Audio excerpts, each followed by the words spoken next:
আল্লাহর আইন ছাড়া অন্য কোনো আইন মানা জায়েজ কিনা।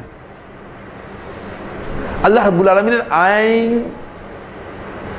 এর সাংঘর্ষিক কোনো মানব রচিত আইন মেনে নেয়া অন্তঃকরণে বিশ্বাসের সাথে এটা কুফর। কিন্তু আল্লাহ রাব্বুল আলামিনের আইনের সাথে সাংঘর্ষিক নয়। মানুষ তার শৃঙ্খলার জন্য যদি কোনো আইন তৈরি করে থাকে সেটা মেনে নেওয়া হারাম নয়, সেটা মেনে নেওয়াও জায়েজ, এটা কখনো কোনো মেনে নেওয়াটা ওয়াজিব। বুঝতে পেরেছেন কিনা?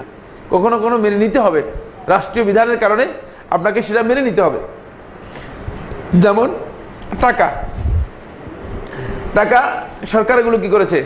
সার্কুলেট করেছে, চালু করেছে কে? সরকার।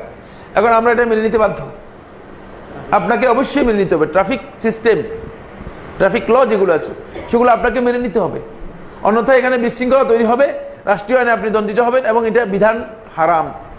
এই কারণে শেখ আব্দুল্লাহ তুরাইকি হাফিজাহুল্লাহ তাআলা আমাদের উস্তাদদের মধ্যে বড় উস্তাদ ছিলেন, সবচেয়ে বড় গবেষক, মদিনা বিশ্ববিদ্যালয়ের সবচেয়ে বড় ফাকিহদের মধ্যে একজন।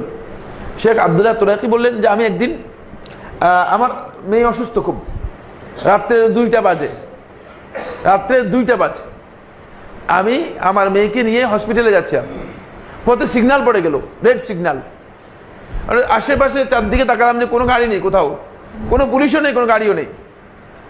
ইচ্ছা করলে আমি চলে যেতে পারতাম, কিন্তু তাকওয়া হচ্ছে আমি সিগন্যাল যতক্ষণ পর্যন্ত গ্রিন না হবে ততক্ষণ পর্যন্ত যাব না, এবং আমি সেটা অপেক্ষা করলাম, আমি গেলাম না।